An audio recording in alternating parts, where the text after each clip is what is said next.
And David Gergen, there are only 3 Republicans in the Senate Foreign Relations Committee who actually voted yesterday on the war resolution. That can't be all that encouraging for the administration.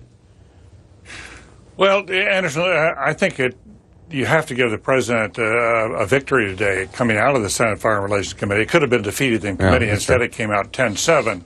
So I think start with that proposition. But what's interesting about this is if you project onto the House and Senate votes what happened today in Senate Foreign Relations, you give the same, if you have sort of Republicans voting the same way proportionally in both chambers and Democrats voting proportionally the same way, the president would actually get a slim majority in each chamber. But interestingly, he would fall short in the Senate of 60. You know, so we all assume that his worst chances are in the House. But based on today's vote, he's got a climb to make in the Senate to get to 60. Charles, you agree this is war? Oh, I absolutely agree it's war. And I want the speaker said, you know, let's talk about the Tomahawk missiles.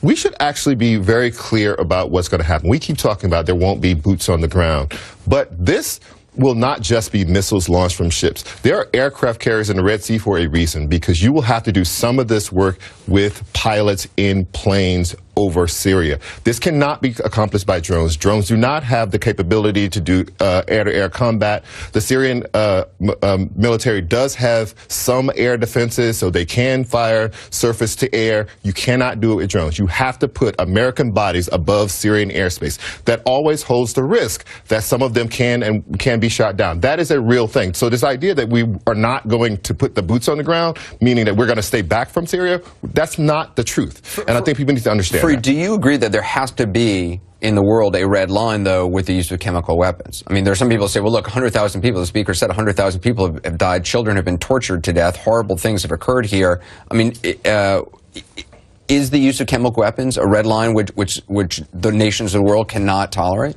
It's a terrible thing. It's Assad is incredibly brutal, but he has killed about 100,000 people have died through other causes. About 1,400 have died because of chemical weapons.